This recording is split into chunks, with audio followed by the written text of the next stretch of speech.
Welcome everyone to another live stream.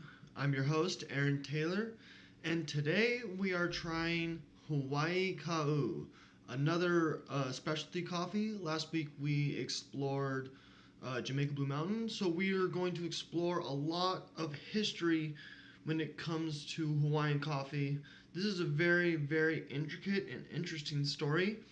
And it's a perfect story for a very intricate and flavorful cup of coffee. So today we are trying Hawaii Ka'u. It's a small lot coffee from the south side of the large island in Hawaii, and we are going to taste it on the pour over and the coffee press. So the reason why I brew it two different ways is so that we can kind of explore the different flavor notes that we get from different brewing methods, but from the same cup of coffee. And that's important to know so that we can kind of explore the different flavors because we might not like a particular cup of coffee brewed one way, but we actually might like it brewed a different way just because we're getting different flavor notes. And so that's why I like to brew my coffee multiple ways, just so that I can explore for myself what flavors I'm going to like for that particular blend, and then that way I can kind of share with you guys um, just the different variety of flavors that you get from different brew methods. It's kind of cool. I kind of like teeter totter back and forth between brew methods. With this particular cup, because it's like such a mild, well balanced cup of coffee, and it's got those nutty notes. I think I'm really going to like the French press because with the French press, we're going to see a lot of those bitter, nutty notes come through with the sediment, but then we're still going to get a little bit of that sweetness. And then with the pour over, we're going to get a little bit of less of the nutty notes and more of that sweet flavor that comes with the Ka'u. And then we're going to explore the history and land of Ka'u and Hawaii itself, and then why it gets the particular flavors that this cup of coffee has. It's very interesting. I'm looking forward to sharing this story with you guys. It's a really really cool story.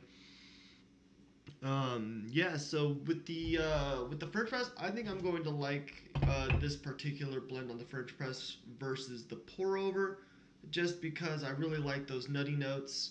Um, and it's interesting because with the Hawaiian coffee, it's Latin American origin, so it's now it's a Guatemala, but it used to be Brazilian coffee. But we'll talk a little bit about that and how that went through its different changes. It's really really cool. So with this coffee, it's gonna have notes of like a nut, like nutty notes, and then a sweetness. And so with the small lot coffees, you're gonna get like very specific flavors to the region that it came from. And that's important to note because when you get like a generic bag of coffee that just says like say like Guatemala, you could be getting beans from different parts of Guatemala all over, and then when you do that, you're getting flavor notes of different areas all jam packed into one bag, and so sometimes it's so jam packed you can't really taste the different flavor notes. You're really only gonna get that one note that they all like share in common, which is typical to certain regions. So like a Guatemala coffee that's like a generic bag would probably have like chocolate notes, but you want to be able to taste the secondary notes because it's mixed with a whole bunch of secondary notes. Um, and so with small lot coffee, you can get those specific flavors of like maybe like plantain, um, like herbal notes of like lavender or spice notes of like cinnamon or pepper notes. So that's what's so important about these small lot coffees, and that's how it impacts the flavor.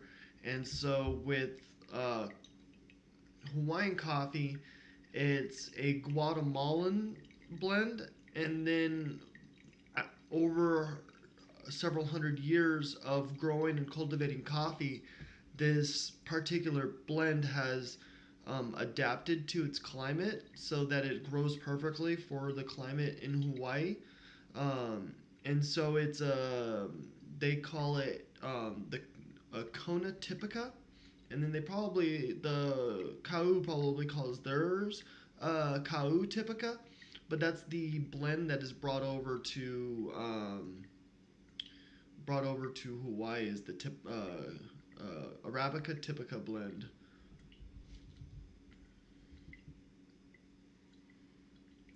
All right. If you guys have any questions about this particular coffee, go ahead and throw that up in chat.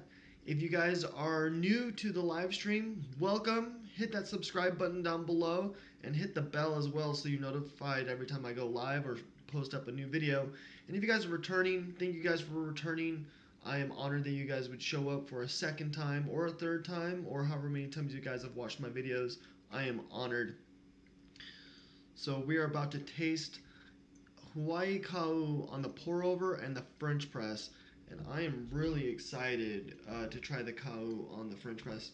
I have tried the Hawaii on the Clover machine, which is a specialty brewing machine designed to pull out all the flavors through like a vacuum suction. It's very similar to a French press, but instead of relying on the plunger, you have like an actual vacuum pressure that pulls out the moisture, so you're getting a lot more of those oils, but you're getting almost no sediment because it's a super fine mesh metal filter, so it filters out all the sediments, but you're getting all those oils. So it's like a super flavorful cup of coffee. On the Clover, the Kau is like very, very smooth, super easy to drink, black. It's not bitter at all. It's a really, really good cup of coffee. So I'm expecting the French press to be very, very similar, but with a little bit more bitterness because we're getting those sediments. But it's going to be just as flavorful because it's full immersion, and we're still going to get a decent amount of those oils. All right, so we're going to talk a little bit about the history of Kau and how Hawaii obtained coffee in the first place. It's a very interesting story, and it's evolved over time, and it started off with like the fall of other trade commodities. And so we're going to explore the evolution of that in just a few moments. All right.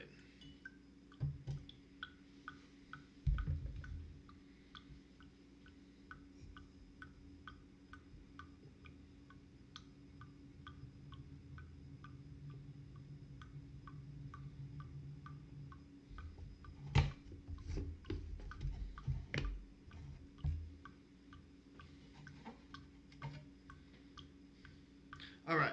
So now we're going to try the Hawaii Kau on the French press. So with this, we're going to get a lot more of those nutty notes. We're still going to see some of that sweet notes that come through, but it's going to be primarily those bitter nutty notes. Bitter nutty notes.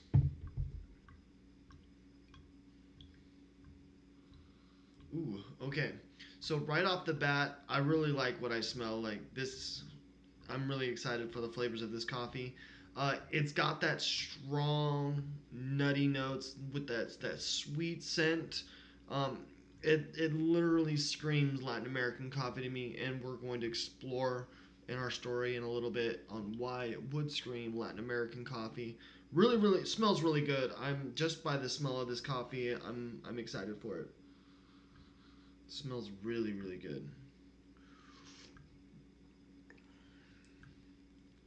Ooh. Wow. Okay. So those bitter notes much stronger than much stronger than I was anticipating. It's not nearly as bold as some other coffees that you would get from like Indonesia, um, but it's still got like that strong like nutty kick. That sweetness definitely takes a back seat in the French press, but it definitely rides the aroma. You definitely smell the sweetness. It's not so much there in the flavor, but you can smell it. It's still a really good cup of coffee. The reason why I would say it's such a good cup of coffee is because it's got a really strong, bold, like nutty bitter kick at the very beginning on the French press, but it's not like a lingering effect. It doesn't sit on your tongue and like hang out. It quickly fades away, so it's not gonna impact the tongue so much. So it's a very very nice flavor after it washes away. That is good. It's kind of like a strong, like almost like an almond flavor. It's getting like that almond nutty flavor. It's really really good. All right, so now we're gonna taste the pour over. So with the pour over, we're gonna see a lot less of those bitter nutty flavors that we explored on the French press, but we're going to see a lot more of that bright sweet flavor that we get in the description. So immediately, right off the bat, when I smell the coffee, I'm just getting a well balanced scent. I'm getting a little bit of that sweetness, um, but then we're still getting a little bit of that nutty aroma as well. But it's balanced. It's not like I'm with the French press where that sweet aroma really rode the steam. So it really smells sweet. This particular cup of coffee, it's very this on the pour over. It smells very mild. It's very well balanced.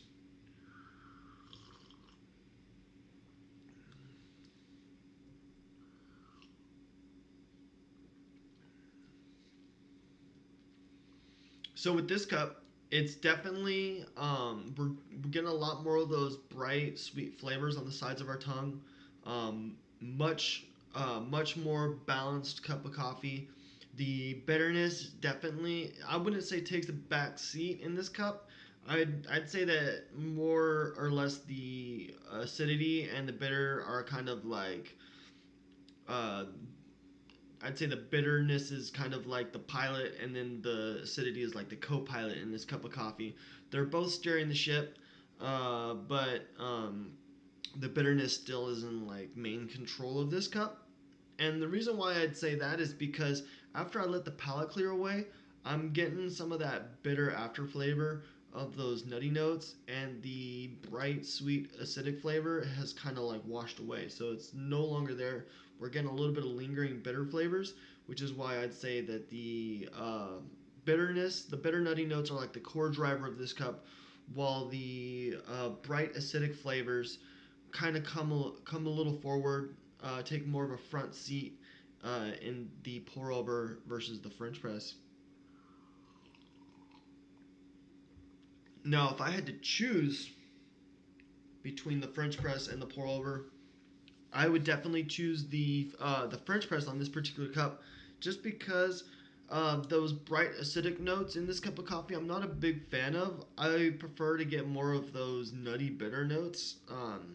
And then what's nice about these particular bitter nutty notes is that they don't, like I said, it doesn't linger on, so you don't have to worry about it impacting your tongue later on. It's gonna wash away nice and clean, so you don't have to worry about having to pair this cup of coffee with a food item to make the leftover notes enjoyable. This is a well balanced cup of coffee on the French press. All right, so we're gonna continue to sip on that cup of coffee while we talk about the history of Hawaiian coffee and how kau came to be. So back in the 1800s, Hawaii specialized in farming sugar and pineapple.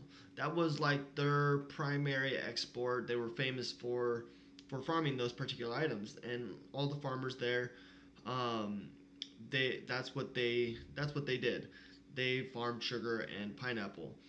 And so coffee was first introduced to Hawaii from Brazil back in the 1820s, but it was actually a small island near Hawaii that was by the name of Manoa Valley on Oahu. And but on this particular location, the coffee didn't really grow that well. It didn't take. So it was 3 years later when they coffee made its way to the Big Island, and they started growing coffee in the Kona region of the large island, and the gentleman by the name of Reverend Samuel Ruggles took some of the seedlings from the Manoa region and planted the first ever coffee trees in the Kona region on the westward volcanic slopes of Hawaii. And so that's how coffee made its way to Hawaii.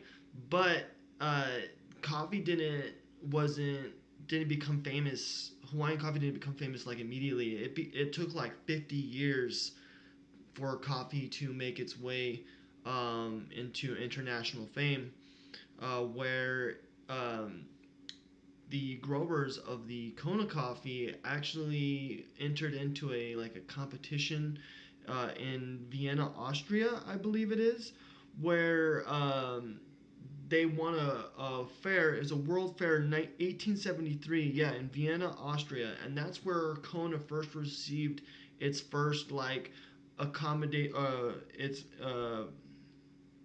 its first international accolades, hinting at the future of the coffee's potential.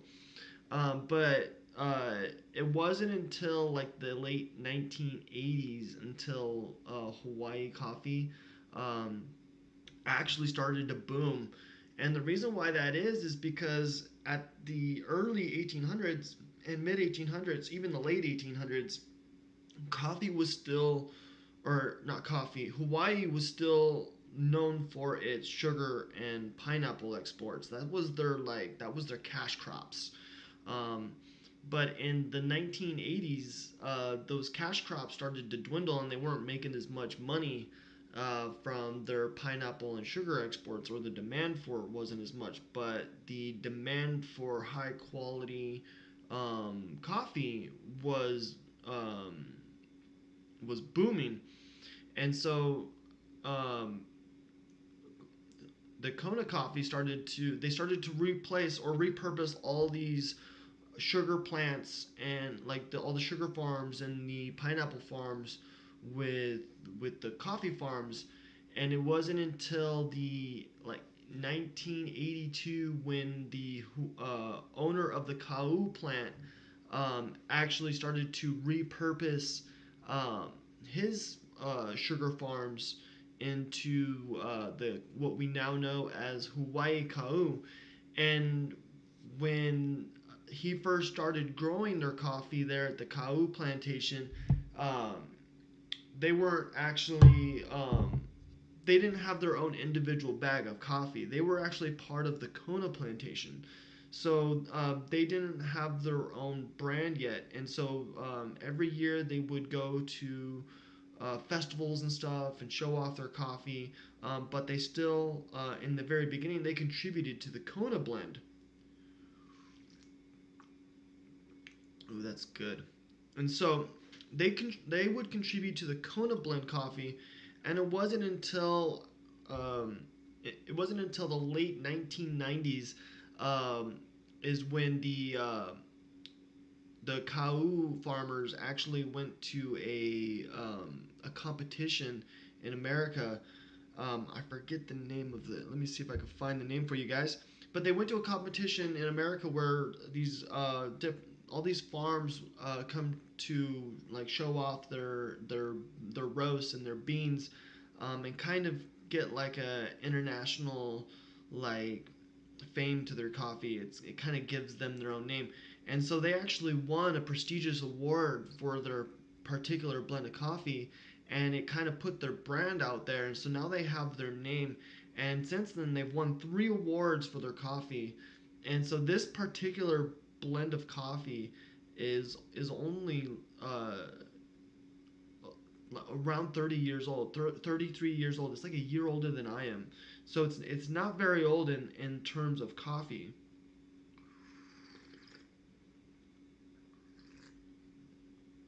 And then when coffee first came to Hawaii, it was first introduced with Brazil, coffee from Brazil. Um, and then it wasn't until 50 years later when the coffee farmers started to refine their coffee roasting and their coffee growing, when they wanted to bolster their farms with the Guatemalan coffee, because Guatemalan is renowned for its like chocolate notes or its sweet nutty notes. Um, and so they wanted to bolster their crops with this Guatemalan coffee, and it pretty much became the main staple of the crop because it really took well. It adapted to the environment um, really good, and then the flavor notes that you get from this particular Arabica coffee that's being grown from volcanic soil and